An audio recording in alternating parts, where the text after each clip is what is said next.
సినిమాలలో బ్రహ్మానందం గారి తర్వాత థియేటర్లో కనబడితే ఆ రేంజ్ అప్లాజ్ వచ్చే comedian Venumadhav sir. So but ఏంటి, ఎందుకు ఇన్ని రోజులు దూరం అయ్యారు వేణుమాధవ్? కొన్ని సినిమాలు నేను వదులుకున్నాను సార్, కొంతమంది నన్ను అవాయిడ్ చేశారు సార్. కొన్ని సినిమాలు ఎందుకు వదులుకున్నానంటే దానికి కారణం ఫస్ట్ ఆఫ్ ఆల్ కొన్ని బూతులు సినిమాలు అయిపోయినాయి సార్. వాటి వల్ల ఫ్యామిలీతో పాటు వెళ్ళి మళ్ళీ థియేటర్లో కూర్చొనే పరిస్థితి లేదు. ఓకే. అప్పుడంటే ఎంగేజ్ బ్రహ్మాండంగా ఉన్నా, అప్పుడు పిల్లలు లేరు, ఇప్పుడు పిల్లలు పెద్దవాళ్ళు అవుతున్నారు, వాళ్ళతో పాటు కలిసి కూర్చొని చూసేటువంటి పరిస్థితి లేదు. నేను తల ఉంచుకోవాల్సి వస్తుంది వాళ్ళ ముందు, వాళ్ళు కూడా తల ఉంచుకొని నన్ను ఇట్లా సీరియస్గా చూడడం అలాంటివి చేస్తున్నారు. అందువల్ల కొన్ని నేను వదులుకున్నా. ఎప్పుడైతే వదులుకున్నో కొంతమంది ఈ సినిమాకి చేసిన వాళ్ళే వేరే సినిమా కూడా చేస్తుంటారు. ఓకే. ప్రొడక్షన్ వైజ్ కానీ, కెమెరా వైజ్ కానీ, ఇంకో డిపార్ట్మెంట్ కానీ, ఇంకో డిపార్ట్మెంట్. వాడు వద్దండి, వాడు ఆ సినిమా పలానా సినిమా వదిలేసిండు వాడు, అట్లా కొంతమంది నన్ను అవాయిడ్ చేశారు, కొన్ని నేను అవాయిడ్ చేశాను. ఓకే. అంటే ఓకే, కేవలం బూతులు ఉన్నాయని చెప్పేసి 100%. చేశారు. 100%. అంటే మీరు బిఫోర్ చేయలేదా మీరు బూతులు? చేసిన అప్పుడు నాకు తెలియని పరిస్థితుల్లో అప్పుడు పరిగెత్తుకుంటూ చేసిన. ఇప్పుడు ఏంటంటే పక్కాగా స్క్రిప్ట్ అడుగుతున్నా నేను. స్క్రిప్ట్ అడిగి స్క్రిప్ట్ చదివి దాంట్లో బూతులు ఎదుర్కొంటే కంపల్సరీ ఆ సినిమాలో ఒప్పుకుంటున్నాను. ఓకే. ఓకే. అంటే ఇప్పుడు బూతులు లేకుండా మీకు ఏ స్క్రిప్ట్స్ రావట్లేదా ఇట్లా? ఇప్పుడు వస్తున్నాయి సార్, పర్లేదు. వీడు బూత్ ఉంటే చేయడు అనేది అయితే వచ్చేసింది, టాక్ వచ్చింది కాబట్టి ఇప్పుడు వస్తున్నాయి, పర్లేదండి. ఇప్పుడు ఏం చేస్తున్నాడు? 100% లేదు మీది? పవన్ కళ్యాణ్ గారి సినిమా చేస్తున్నాను సార్. ఓ వెరీ గుడ్. ఎవరిది ఉండే? కాటన్ రైడ్ నెక్స్ట్ మూవీ, 2 మూవీస్ చేస్తున్నాను. ఓకే. ఓకే. ఏంటంటే మీరు మీడియాకి ఎందుకు కనబడట్లేదు? అంటే మీరు మొన్న ఏదో ఇచ్చారు స్టేట్మెంట్, తప్పించి ఇంటర్వ్యూస్ ఎందుకు ఇవ్వరు మీరు? నేను ఎందుకు ఇవ్వనంటే సార్, నేను ఎలాగ ఉన్నాను కదా. ఇప్పుడు నేను ఇంటర్వ్యూ లేకపోవడం వల్ల ఏం జరిగిందంటే, మన గురించి మంచి చోట మాట్లాడుకున్నంత కాలం మనం బ్రతుకున్నట్టు లెక్క. నేను మీడియాకు దూరం కాగానే ఏం చేశారంటే, వేణుమాధవ్ చచ్చిపోయాడు, డైరెక్ట్ లైవ్ అండి. వేణుమాధవ్ చనిపోయాడు, నిమ్స్లో చికిత్స పొందుతూ వేణుమాధవ్ మృతి. ఇంకా సోషల్ మీడియాలో అయితే ఇక అసలు పాపం అంత్యక్రియలు కూడా అయిపోయినాయి, ఆ టైంలో ఇచ్చారండి. అప్పుడు బయటకు రావాల్సి వచ్చింది మళ్ళీ నేను గవర్నర్ గారి దగ్గరికి, అలాగే మినిస్టర్ గారి దగ్గరికి, సీఎం గారి దగ్గరికి, అందరి దగ్గరికి వెళ్ళి నేను బతికి ఉన్నాను సార్ అని వాళ్ళకి చూపెట్టాల్సి వచ్చింది. వాళ్ళు ఏం చేస్తారు ఇలా చెప్పడం వల్ల? దాని మీద కేసు పెట్టినాను సార్, పిఎస్లో కేసు పెట్టా. బతుకుని చంపడం ఏంటని. ఊరికే ఎందుకు మీడియా దగ్గర రావాలి సార్? ఊరికి వచ్చి మీడియాలో ఇంటర్వ్యూస్ దేనికి ఇవ్వాలి? ఏమని ఇవ్వాలి? నేను చెప్పిందే చెప్పడం కాకుండా సొల్లు చెప్పకుండా ఉండడం కోసం నేను మీడియా ముందుకు రాను ఎక్కువ. అంటే మీలాంటి సెలబ్రిటీ ప్రతి వెబ్సైట్లో లేదా ఛానళ్ళల్లో వచ్చేదానికి ప్రతి దానికి కౌంటర్ ఇవ్వలేరు కదా, ఏదోటి రిప్లైస్ ఇచ్చుకుంటూ ఉండలేరు కదా మీ జీవితాంతం.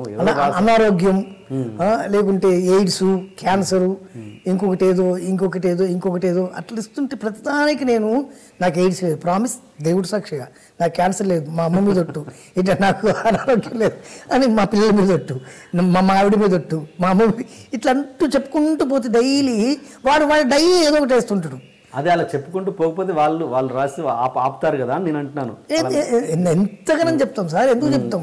చెప్పాల్సిన అవసరం చెప్పకుండా మొన్న ఎందుకు ఇచ్చారు కౌంటర్, స్పెషల్గా వచ్చి మైక్ ముందు ఎందుకు ఏడ్చారు అంటున్నాను.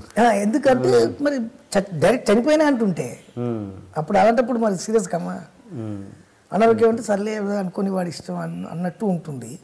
డైరెక్ట్ చనిపోయడానికి ఇచ్చేస్తే ఎట్లా? అది పద్ధతి కాదు కదా. దాని మీద ఏం యాక్షన్ నడుస్తుంది? అది కేసు నడుస్తుంది సార్. అవునా? ఇంతకేంటి వేణుమాధవ్ గారికి ఏమైంది మరి? వేణుమాధవ్కి ఏమైందా? ఇదేంది అంటే చాలామంది అంటున్నారు కదా, అంటే గ్యాప్కి రావడానికి రకరకాల కారణాలు, ఇంత ఏదో వేణుమాధవ్ గారికి ఏదో డిసీజ్ ఉంది అని అయితే ఇండస్ట్రీలో టాక్ ఉంది. అది దాన్ని ఎంతో ఏం జరిగిందంటే సార్, మెయిన్గా రచ్చ సినిమా షూటింగ్కు బిఫోరు అంతకు ముందు 2-3 షూటింగ్స్ చేస్తూ ఈ షూటింగ్ అటెండ్ కావడం. షూటింగ్ అటెండ్ అయినప్పుడు ఏం జరిగిందంటే, మార్నింగ్ బ్రేక్ఫాస్ట్ చేయకుండా, నైట్ ఇలా డిన్నర్ చేయకుండా అలాగే షూటింగ్కి వెళ్ళినప్పుడు కొద్దిగా కళ్ళు తిరిగినట్టు అయిపోయి పడిపోయినా. దాని మీద ఇక రూమర్లు తాగేసి పడిపోయాడు, లేకుంటే ఇంకోటి పడిపోయాడు, ఇంకోటి అట్లా బాగా రూమర్స్ ఎక్కువైపోయినాయి. ఆ తర్వాత కూడా రచ్చ సినిమా ఫినిష్ చేసి ఆ తర్వాత ఇంకో 2-3 సినిమాలు చేస్తూనే ఉన్నా అట్లా. అంటే కొంత టాక్ ఏంటంటే వేణుమాధవ్ గారికి ఫిట్స్ ఉన్నాయి, మధ్యలో పడిపోయారు 2-3 సినిమాలలో, అది అందుకోసం ఈ ఇబ్బందులు ఎందుకు? ఒకటే రచ్చ సినిమా షూటింగ్లోనే పడిపోయినా, మళ్ళీ అది రచ్చ సినిమా పూర్తి చేసిన. ఓకే. సుమ గారి షో ఏదో జీన్స్ షోలో జీన్స్ షోలో అసలు పడిపోలేదు సార్. జీన్స్ షో మీరు చూడొచ్చు డైరెక్ట్గా, బ్రహ్మాండంగా చూడొచ్చు. అది బృందావనం సినిమా ప్రమోషన్ కోసం జీన్స్కి వెళ్ళాం. నేను, దిల్ రాజు గారు, డైరెక్టర్ గారు ఓకే ఓకే ముగ్గురు వెళ్ళాం. ముగ్గురి మధ్యలో రాజు గారు వెళ్ళిపోయారు. నేను, డైరెక్టర్ గారు మాత్రమే షో చేసాం, ఫినిష్ చేసినాం. ఇంతకుముందు మాట అన్నారు మీరు, అంటే కొన్నేమో వదులుకున్నాను, కొంతేమో కావాలని మమ్మల్ని అవాయిడ్ చేశారు. ఎందుకు అవాయిడ్ చేశారు? అదే సార్ ఇదే. ఓహో. ఇప్పుడు ఈ సినిమాకి చేసినటువంటి యూనిట్లో ఉన్నటువంటి వాళ్ళు ఆ సినిమా కూడా చేస్తారు కదా. చేసినప్పుడు ఏం జరిగిందంటే వీడు అక్కడికి వెళ్ళి చెప్పాడు కదా, మన సినిమా ఒక సినిమా చేయలేదండి అది ఇది అంటే వాళ్ళు కూడా మరి ఉద్యమం మరి ఆయన చేస్తాడో చేయడో అనే ఉద్దేశంతో వాళ్ళని అవాయిడ్ చేయడం జరిగింది. అంటే మీరు చాలామంది మీరు ఒక టాప్ పొజిషన్లో ఉన్నప్పుడు చాలామంది కమెడియన్స్తో స్టార్స్ తోటి ట్రావెల్ చేశారు కదా. ఇప్పుడు మీరు ఖాళీగా ఉన్న టైంలో మిమ్మల్ని పలానా సినిమాకి రికమెండ్ చేయడం కానీ అలాంటి ఆర్టిస్టులు ఎవరు లేరా ఇప్పుడు? నా జీవితంలో నాకు ఫస్ట్ సినిమా సంప్రదాయం సార్. సంప్రదాయంకు నేను అడుక్కోలే. నన్ను కృష్ణారెడ్డి గారు, అచ్చిరెడ్డి గారు పిలిచి ఇచ్చారు. నేను అడిగి ఇంతవరకు ఒక వేషం తీసుకోలేదు. నాకు అడగకుండానే అన్నీ వచ్చినాయి. ఓకే. అప్పుడు అంటే నేను రికమెండేషన్ పక్కన పెడితే ఏంటి వేణుమాధవ్ ఇప్పుడు మొన్నటి వరకు మాతో చేశాడు, ఇప్పుడు మరి ఒంటరి అయిపోయాడు, మరి పలానా సినిమాలో మళ్ళీ చేయిద్దామని ఏ కమెడియన్ ఏ ఆర్టిస్ట్ మీకు నేను అడగను, సంప్రదింపులు చేయడం అట్లీస్ట్ పరామర్శించడం అన్న అవుతుంది? పరామర్శించడం అంటే నాకు జరుగుతూ పరామర్శించాలి సార్, నాకేం జరుగుతాయి కదా. ఇట్లాంటి మీడియాలో వస్తుంది కాబట్టి కాల్ అయితే చేయాలిగా. మామూలుగా చేస్తే జనరల్ చేస్తారు, చేసి ఏంటి ఇలా వచ్చిందంటే నువ్వు బ్రహ్మాండంగా ఉన్నావు అది అంటారు. ఫ్రెండ్స్ కానీ, బ్రహ్మానందం గారు కానీ, రఘుబాబు కానీ, కృష్ణ భగవాన్ కానీ, వీళ్ళందరూ అంతే. కానీ కృష్ణ భగవాన్ గారు కూడా విపరీతమైన జబ్బులు ఉన్నాయని ప్రచారం. అంతే సార్, అంతే. మరి ఇప్పుడు కాటమరాయుడు తోటి మళ్ళీ రీఎంట్రీ అనుకోవచ్చా? ఇది ఇట్లే అనుకోవచ్చు సార్, ఎలాగైనా బ్రేక్. అంతే, బాగుంది బ్రేక్, చాలా బాగుంది సార్. పిల్లలతోటి, ఫ్రెండ్స్ తోటి, మిస్సెస్ తోటి, అమ్మతోటి, అందరితోటి కొద్దిగా టైం వెచ్చించే అవకాశం దొరికింది.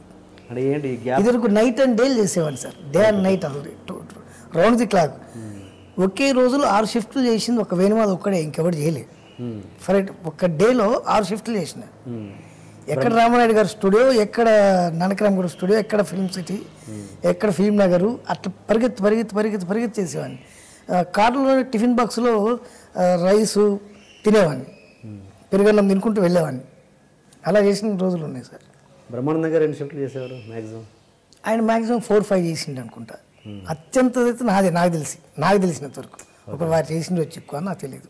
ఓకే. ఇప్పుడు ఈ గ్యాప్ టైంను మీరు ఎలా యూటిలైజ్ చేసుకున్నారు? ఎంత యూటిలైజ్ అంటే నాకు పొలం ఉంది సార్. నేను పొలం దగ్గరికి వెళ్తా, పొలం చూసుకుంటా, పొలం దగ్గరికి వెళ్ళి వస్తుంటా.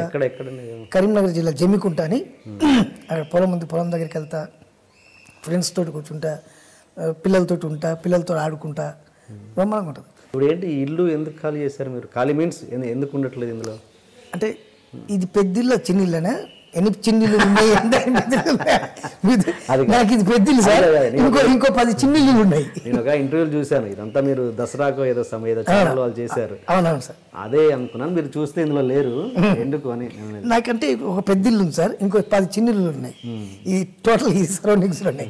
అవన్నీ రెంట్లకి ఇవ్వడం జరిగింది. మొన్న రీసెంట్గా దీనికి కలరింగ్ కొద్దిగా ఏదో మాడ్యులేషన్ చేయడం కోసం ఖాళీ చేయడం జరిగింది. 2-3 డేస్లో షిఫ్ట్ అయిపోతాం మన దీంట్లోకి. పెద్దిల్లు అంటే ఓన్లీ ఇల్లు వరకేనా లేకపోతే పెద్దిల్లు ఒకటే ఉంది? చిన్నిళ్ళు చాలా ఉన్నాయి. అది చిన్న ఇల్లు వరకేనా? ఇల్లులో అన్నిటి పేర్లు వచ్చిన కృష్ణానిలయం అనే ఉంటుందండి. అచ్చిరెడ్డి గారు, కృష్ణారెడ్డి గారు ఇద్దరి పేర్లతోటి. అది కూడా ఉత్తేజాన్ని మీకు తెలిసి ఉంటాడు ఆర్టిస్ట్ అన్న. ఇట్లా కృష్ణారెడ్డి గారు, అచ్చిరెడ్డి గారు ఇద్దరి పేర్లు రావాలి నాకు. ఎట్లా కృష్ణారెడ్డి, అచ్చిరెడ్డి ఏమంటే బాగుండదు అంటే ఆయన బాగా ఆలోచించి, అరే ఇది ఎట్లుంది చూడరా అని అచ్చి వచ్చిన కృష్ణానిలయం అని పెట్టరా అన్నాడు. బాగుందన్న అన్న. అది తీసుకొని ప్రతి ఇంటికి అచ్చి వచ్చిన కృష్ణానిలయం అని ఈ సరౌండింగ్స్లో, అంటే ఈసీఎల్ దగ్గర నుంచి మొదలు పెడితే మొదలాల హౌసింగ్ బోర్డు, మంగాపురం కాలనీ వరకు ఎక్కడ డబల్ బెడ్రూమ్లో అచ్చి వచ్చిన కృష్ణానిలయం ఉందంటే అది నాదే. ఈ ఇంటికి కూడా అలాగే ఉంటుంది. అమ్మ నాన్న పేర్లు తర్వాత అచ్చి వచ్చిన కృష్ణానిలయం అనే ఉంటుంది. వాళ్ళు లేకుంటే నేను లేను, వాళ్ళే పెట్టిన భిక్ష ఇది. టోటల్ రెంట్ మీద బతికేయచ్చు మీరు. అంటే హౌసింగ్ లోన్స్ ఉన్నాయి కాబట్టి.